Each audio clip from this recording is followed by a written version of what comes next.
Om Ajnanatimirandhasya Jnananjanashalaakaya Chakshurunmilitam Yena Tasmai Shri Gurave Namaha.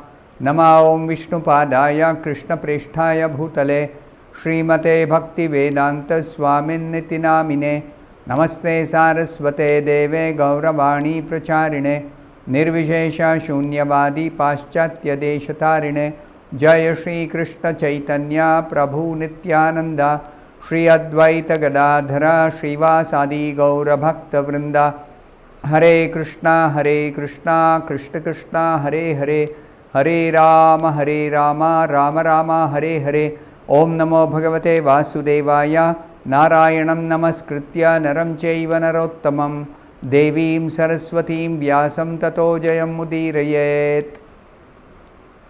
In this session we'll continue to discuss from the same two verses, verses 9 and 10 of the 19th chapter of the first canto of Srimad Bhagavatam. These two verses list the names of some of the great sages who were visiting the place where Parikshit Maharaj decided to sit down on the bank of the river Ganga and fast unto death, preparing himself for quitting the body in 1 week's time. So these great saintly persons from the upper planets of the universe, they could understand the importance of this event of Parikshit Maharaj quitting his body, because he was a first class devotee, a great pure devotee of the Lord. Therefore his quitting the body is instructive for everyone all over the universe. That is the greatest test we have to face in life. How to be prepared to quit this body, or how to face death in such a way that we don't enter another body, material body, but instead, if we are situated in right consciousness, like Parikshit Maharaj was, then we don't take another birth after we leave this body, which is what happens at the time of death. We leave this body, and if we are ready, we are prepared, we are situated in the right consciousness. What is that right consciousness? That is Krishna consciousness, situated in devotional service to Krishna, situated in bhakti. Then we straight go to Krishna's personal abode for eternal life full of bliss and knowledge, in association with Krishna. So that is what the confidential portions of the Vedas describe to us. So these great personalities, they know how important it is to actually prepare oneself to quit the body, to leave the body at the time of death in the right consciousness. So they are anxious, they are eager to learn by witnessing the passing away of such great personality as Parikshit Maharaj. So by this you can also estimate what is the position of a pure devotee in the entire universe. Parikshit Maharaj, by virtue of his birth in a family of great kings, Kshatriya family, Pandava family, he was entitled to become the emperor of the entire world, this earth planet. But compared to the position of an emperor of this earth planet, there are many great personalities or greater personalities in other higher parts of the universe who have much better power, much more power, much better position, much greater duration of life, bodily beauty, and facilities for material enjoyment, and lot of knowledge, lot of good aristocratic society in which they live, etc. The Devatas, the Rishis, the Siddhas, the Charanas, the Vidyadharas, the Kinnaras, and so many different grades of higher beings in the upper planets up to Brahmaloka. But none of them are actually, by virtue of their actual material position, none of them are free from death.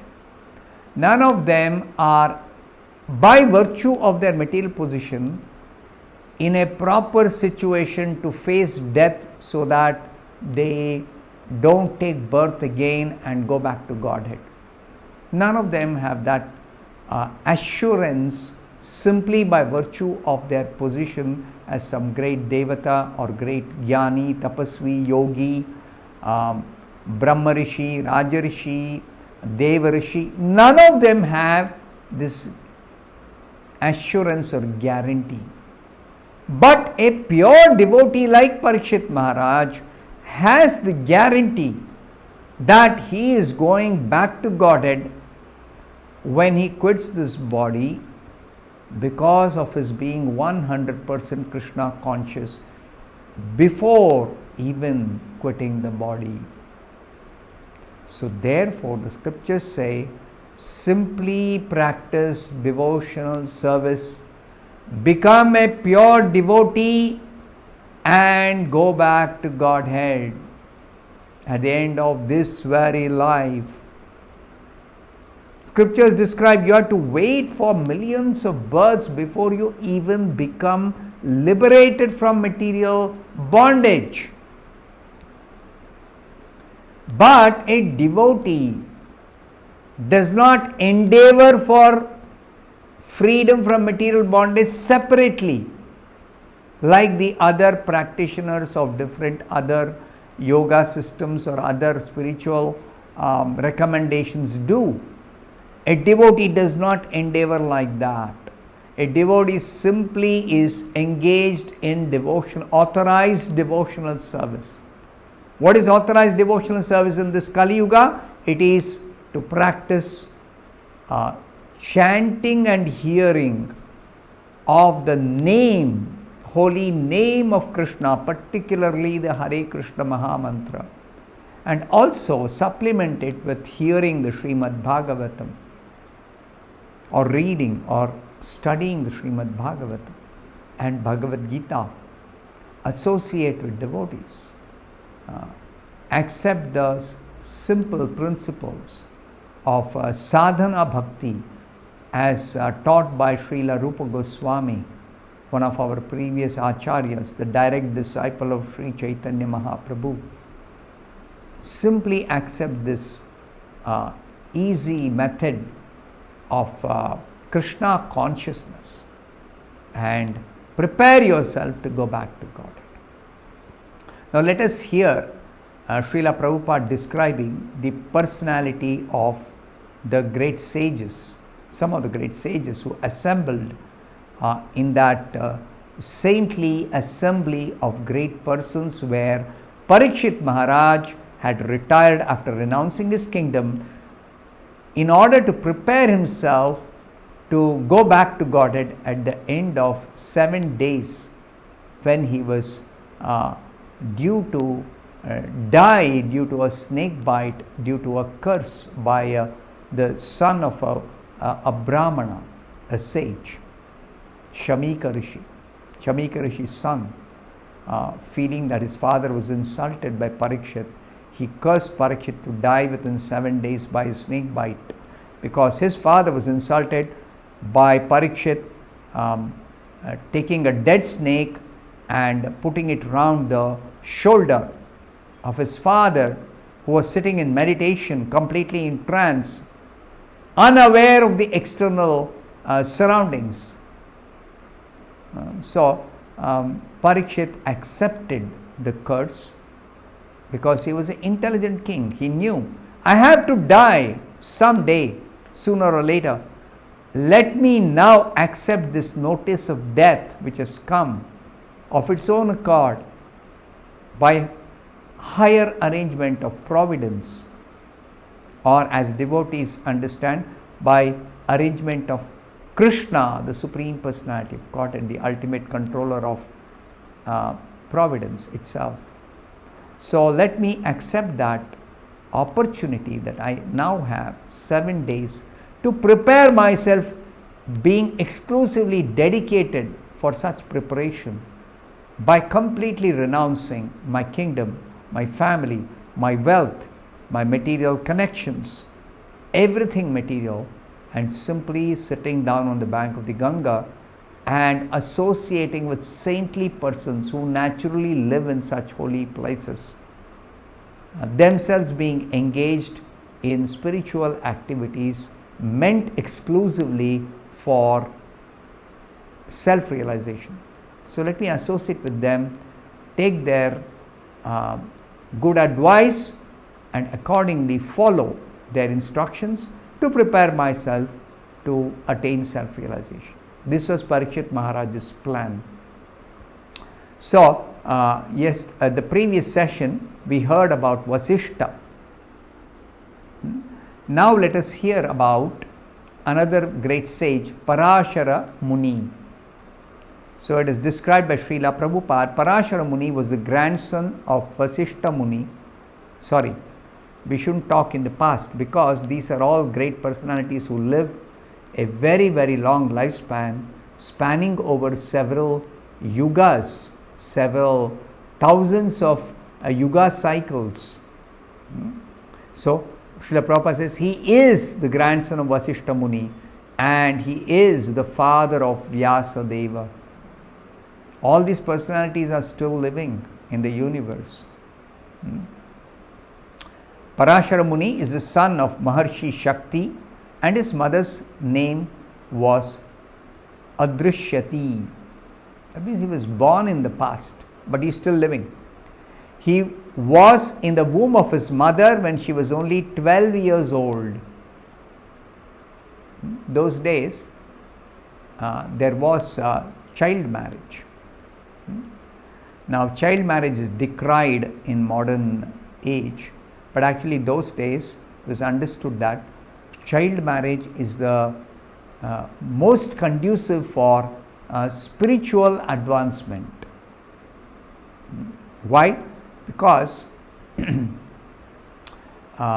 parents understand that their children have to be properly established in Grihastha so that they can live peacefully together without unnecessarily having some disunity, distress, and so many misunderstandings, etc. So, two good families, they agree to marry their son and daughter, and thereby the marriage is fixed when the boy and girl are young, in fact too young, but the actual marriage takes place when they come of age, and then they are trained up how to live as husband and wife, how to have a nice family, how to cooperate with each other for spiritual advancement and for living harmoniously while in this material body for each other's spiritual benefit. This is the training that is given, and such a life is a very glorious life, human form of life properly utilized. So, in the womb of his mother, he learned the Vedas, and it is described here, his father was killed by a demon named Kalmashapada, and to avenge this death of his father, he wanted to annihilate the whole world, because he was a very powerful sage, he could have done that. but he was restrained by his grandfather Vasishta. He then performed a Rakshasa killing yajna. He decided, oh, I'm not going to destroy the whole world. I'm going to kill these Rakshasas who are demons, who are meant for simply giving trouble to innocent, saintly persons. But Maharshi Pulastya restrained him. You see how this wholesale killing is not at all proper.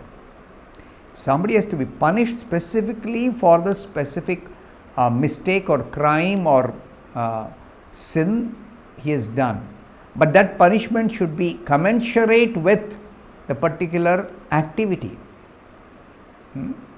So, Parashara Muni is famous for begetting Vyasadeva.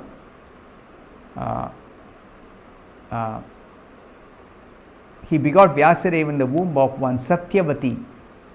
Satyavati later on became the wife of Maharaj Shantanu.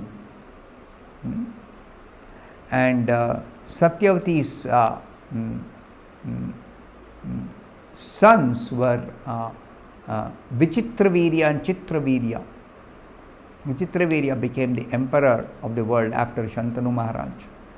And Vichitravirya's sons were Dhritarashtra, Pandu and Vidura.